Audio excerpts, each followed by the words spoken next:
பகவான் ஸ்ரீ யோகிராம் சுரத்குமார் மகாராஜுக்கு, நம்மை காக்கும் தெய்வம் யோகிராம் சுரத்குமார் மகாராஜுக்கு, அருளும் பொருளும் தரும் தெய்வம் யோகிராம் சுரத்குமார் மகாராஜுக்கு, காணிமடம் மந்திராலய பெருமான் யோகிராம் சுரத்குமார் மகாராஜுக்கு.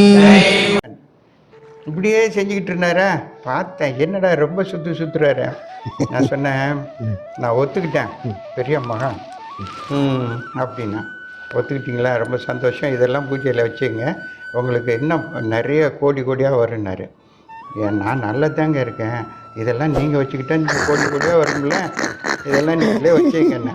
இல்லை நீங்கள் $1001 கொடுங்கன்னாங்க. எதுக்குண்ணா? இவ்வளோது உங்கள்கிட்ட கொடுத்தனேன்னாங்க. சரி இந்தாங்க நீங்கள் வச்சுங்க, $1001 தாங்கண்ணா. அவர் முடியாதுன்னாரு. போலீஸை கூப்பிடுவேன், ஏமாற்றிட்டீங்கண்ணா. போலீஸையா? ஏங்க இதுக்கு $1001 சொன்னீங்களா இல்லையா? ஆமாம், நான் தர்றேன் கொடுங்க.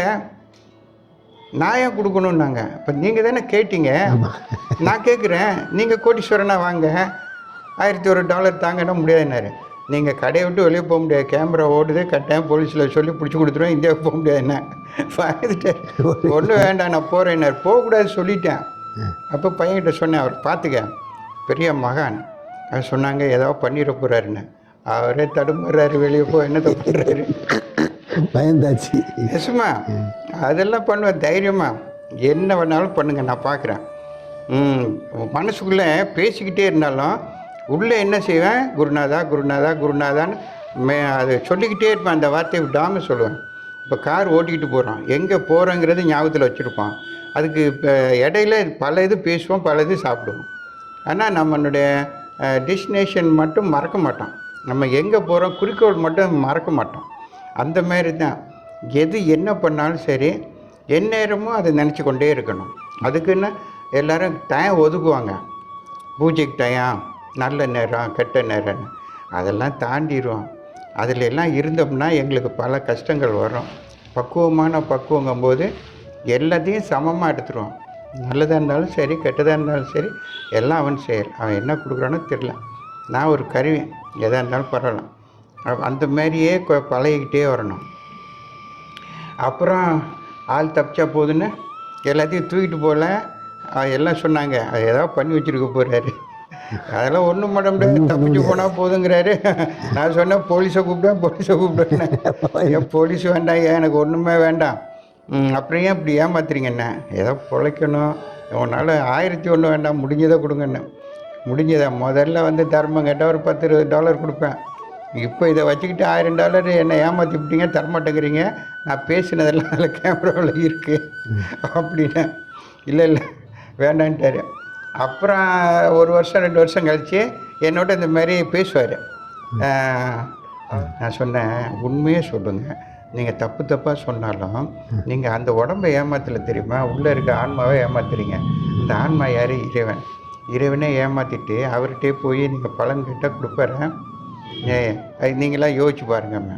அப்போ அதுலேருந்து அவர் புக்கில் நான் சொன்னதெல்லாம் எழுதுவார், எழுதிட்டு புக்கு கொண்டாந்து காமிப்பார் நேசமாவே. அப்போ நினச்சேன், சரி நம்ம இந்த ஒரு ஆத்மாவை மாற்றணும். இந்த பிறந்த பிறவியின் பயனை அடைகிறதுக்கு பயனற்ற பிறவியாக சாப்பிட்டு மற்றவங்கள போல் வாழ்ந்துட்டு மண்டை போடக்கூடாது. 4 பேருக்கு ஒரு விழிப்புணர்வு, அவேர்னஸ், விழிப்புணர்வை கொடுக்கணும். அப்போ ஒரு கண்மூடித்தனமாக இருக்கக்கூடாது, கொஞ்சம் அதுலேருந்து மேம்பட்டது வழிகாட்டியாக இருக்கணும். அவ்வளோதான். குருமார்கள் நிறைய இருக்காங்க. இப்போ அவங்களாம் என்ன செஞ்சாங்கன்னா, அவங்களுடைய பிறவியின் பயனை கர்மாவை குறைக்கிறதுக்கு தான் இந்த மாதிரிலாம் செஞ்சாங்க. அதை வந்து நம்ம என்ன செஞ்சிட்டோம்னா அலட்சியம் பண்ணிட்டோம், அதை பின்பற்றலாம். அவங்க சொல்கிறாங்கன்னு சொல்கிறோமே, அவங்க சொல்கிறது மாரி கடைப்பிடிச்சா நம்ம கட்டாயம் இந்த பிறவியில் இன்னும் மேன்மையான பிறவி கிடைக்கும். நம்மளுக்கு பிறவியே வேண்டான்னா எல்லோரும் ஜோசியர் சொல்லுவாங்க பிறவியே கிடையாதுன்னு. பொய்யெல்லாம் சொல்லக்கூடாதுமே. பிறவியே வேண்டான்னா என்னென்னா ஆசையே இருக்கக்கூடாது. ஆசைன்னா எல்லாம் சொல்லுவாங்க எனக்கு ஆசையே இல்லைன்னா, அதுவே ஒரு ஆசை தான்.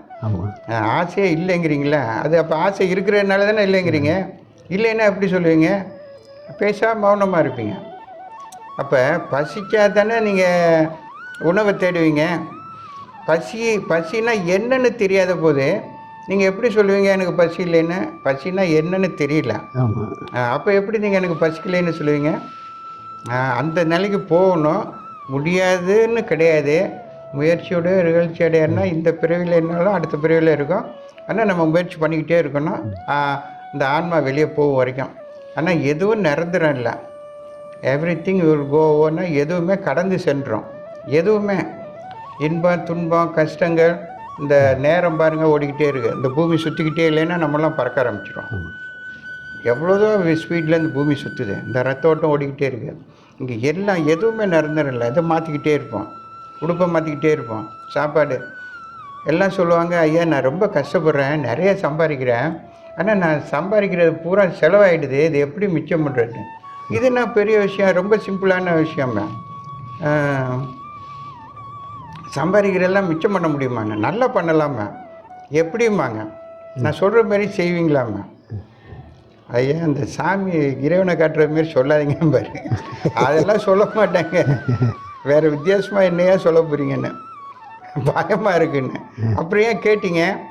காசெல்லாம் போயிடுதுன்னு கேட்டீங்கன்னா, இல்லை எனக்கு குழப்பம், உங்களை கேட்டால் தான் தெளிவாக பதில் கிடைக்கணும். சரி நம்பிக்கை இருக்குல்ல? சரி ஓகே, எல்லா காசையும் மிச்சம் பண்ணிடலாமா? சரி நீங்கள் போய் முதல்ல டாக்டரை பாருங்கண்ணே. பணத்தை மிச்சம் பண்ணால் ஏன் டாக்டர் பார்க்கணும்? அங்கே போய் சொல்லுங்கள், சாப்பிட்டதெல்லாம் வெளியே போயிடுது, பின்னாடி தைச்சி போடுங்க. அவர்கிட்ட சொல்லுங்கள், பின்னாடி தைச்சிட்டாருன்னா சாப்பிட்டது வெளியே போகாது, சாப்பிட்டதெல்லாம் உள்ளே இருக்கும், பசிக்காது. மனிதனுக்கு பசி இல்லைன்னா பணத்தை தேடவே மாட்டானே, அவனுக்கு தேவையில்லையே. பசின்னு ஒன்று இல்லைன்னா அப்புறம் எதுக்கு எங்கே போய் தேடுவான்? சோம்பேறியாக போயிடுவான். அதுதான் அவனுக்கு பசி வச்சுக்கிட்டே இருக்கார். எல்லாம் பாருங்கள், 3 வேளை சாப்பிடணும்னு அவசியமா? துறவிங்கள்லாம் காற்றையே உணவாக எடுத்துடுறாங்க. இந்த பெரிய துறவிகள், நான் சொல்கிற துறவிகள் வேறு. அது சொன்னேன்னா முற்றும் துறந்த முடிவராங்கிறாங்கன்னா இந்த உடம்பு இருக்கிறதே உணரக்கூடிய நிலையில் இருக்கக்கூடாது. அப்போ அதான் காற்றையே ஆகாரமாக எடுத்துக்கொண்டு தியானத்திலே இருப்பாங்க, கண்ணை திறக்க மாட்டாங்க. ஆனால் இப்போ கண்ணை திறந்தால் தான் பார்க்குறோம். அப்போ அவங்க கண்ணை திறக்காமலேயே அவ்வளோதும் தெரியும், எந்தெந்த நாட்டில் என்ன நடக்குதுன்னு தெரியும். இங்கே உட்காந்துக்கிட்டே சொல்லுவாங்க, அமெரிக்காவில் இங்கே நடக்குது, உக்ரைனில் இங்கே நடக்குது, சைனாவில் நடக்குது சொல்லுவாங்க. அதான் ஞானக்கண் வேறு, இது என்ன ஊனக்கண்கிறாங்க. அதெல்லாம் இன்னும் கொஞ்சம் எனக்கு இப்போ பக்குவத்தில் இருக்கேன். பக்குவத்துக்கு கூட இந்த அளவு கூட பேச மாட்டேன், இந்த அளவு கூட பார்க்க மாட்டேன், இந்த மாதிரி இடத்துல இருக்க மாட்டேன். அது ட்ராக் வேறு, இந்த ட்ராக் வேறு. அப்போ சரி குருநாதா, அப்போ இதுதான் ஆன்மீகங்கிறது ஒன்றும் இல்லைங்க, பெரிய கஷ்டமே கிடையாது, ரொம்ப சிம்பிள்.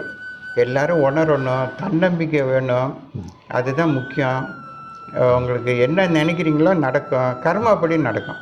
நினைக்கிறதெல்லாம் நடக்குமானா முடியாது. கர்மாங்கிறது என்ன தெரியுமா? ஒன்றும் இல்லை. இப்போ டீ செஞ்சால் காஃபி வராது.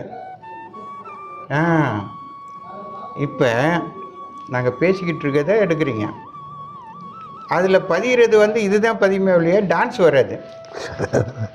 அப்போ நான் இந்த மாதிரி சொன்னால் மனிதர்கள் டப்புன்னு புரிஞ்சுக்கிறாங்க. வேறு மாதிரி கதையெல்லாம் புராண கதை சொன்னால் ஐயா கதை தானே சொல்கிறாங்கம்மாங்க. நான் டைரெக்டாக டப்புன்னு அந்த பாயிண்ட்டு புரிகிறது மாரி சொல்லணும். விளக்கம் சொல்கிறது புரிகிறது மாரி இருக்கணும், உயர்ந்த நோக்கோடு சொல்லணும், உயர்ந்த வார்த்தைகளால் சொல்லணும், தாழ்ந்த வார்த்தைகளை பயன்படுத்தக்கூடாது. அப்போ அந்த பேசுகிறது வார்த்தைகளை வச்சே நம்மளை எடை போட்டுருவாங்க.